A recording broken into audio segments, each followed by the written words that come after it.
ഗാനങ്ങളില്ലാതെ എന്തു ക്രിസ്മസ് ആഘോഷം അല്ലേ? ക്രിസ്മസ് ഗാനങ്ങളിൽ എക്കാലത്തും ഒന്നാമത് നിൽക്കുന്ന ഗാനങ്ങളിൽ ഒന്നാണ് സൈലന്റ് നൈറ്റ്. ഭാഷയുടെ അതിരുകൾ ഭേദിച്ച് 150ഓളം പ്രാദേശിക ഭാഷകളിലേക്കാണ് സൈലന്റ് നൈറ്റ് തർജ്ജമ ചെയ്യപ്പെട്ടിട്ടുള്ളത്.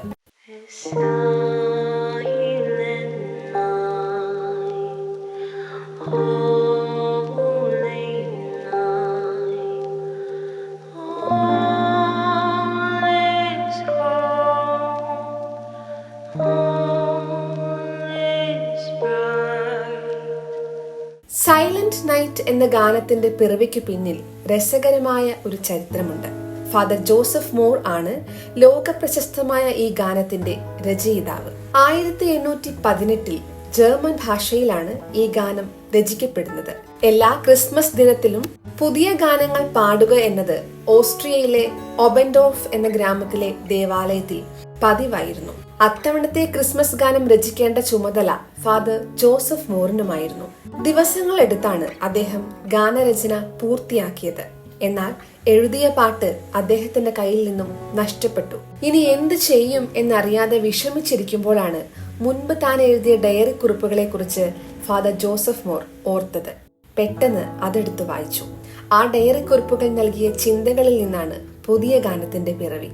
ഗാനം ഏറെ മനോഹരമായിരിക്കുന്നുവെന്നും എന്തെന്നില്ലാത്ത ഒരു ഊർജം അത് പ്രസരിപ്പിക്കുന്നുവെന്നും സംഗീത സംവിധായകൻ ഫ്രാൻസ് ഗൂബർ അന്നേ പറഞ്ഞിരുന്നു.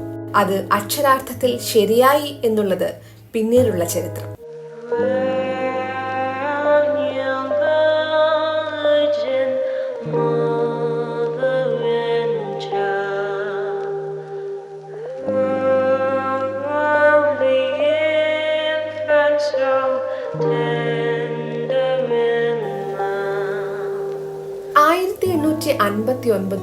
ന്യൂയോർക്കിലുള്ള ട്രിനിറ്റി ദേവാലയത്തിലെ പുരോഹിതനായിരുന്ന ഫാദർ ജോൺ ഫ്രീമാനാണ് ഗാനം ഇംഗ്ലീഷിലേക്ക് മൊഴിമാറ്റം ചെയ്തത്. 100 വർഷങ്ങൾക്കിപ്പുറം 1957 ലോകപ്രശസ്ത ഗായകൻ എൽവിസ് പ്രീസ്ലി തന്റെ മനോഹര ശബ്ദത്തിൽ സൈലന്റ് നൈറ്റ് ആലപിച്ചതോടെ ഗാനം ലോകമെങ്ങും തരംഗമായി മാറി. അതിനുശേഷം പല ഗായകരുടെയും ശബ്ദത്തിൽ സൈലന്റ് നൈറ്റ് ലോകം കേട്ടു. എന്നാൽ പ്രീസ്ലിയുടെ ആലാപനത്തിനാണ് ഏറ്റവും അധികം സ്വീകാര്യത ലഭിച്ചത്. സൈലന്റ് നൈറ്റിനെ കുറിച്ച് നിരവധി ഡോക്യുമെന്ററികൾ പുറത്തിറങ്ങിയിട്ടുണ്ട്. 2011 യുനെസ്കോയുടെ പൈതൃക പട്ടികയിലും ഗാനം ഇടം നേടിയിട്ടുണ്ട്.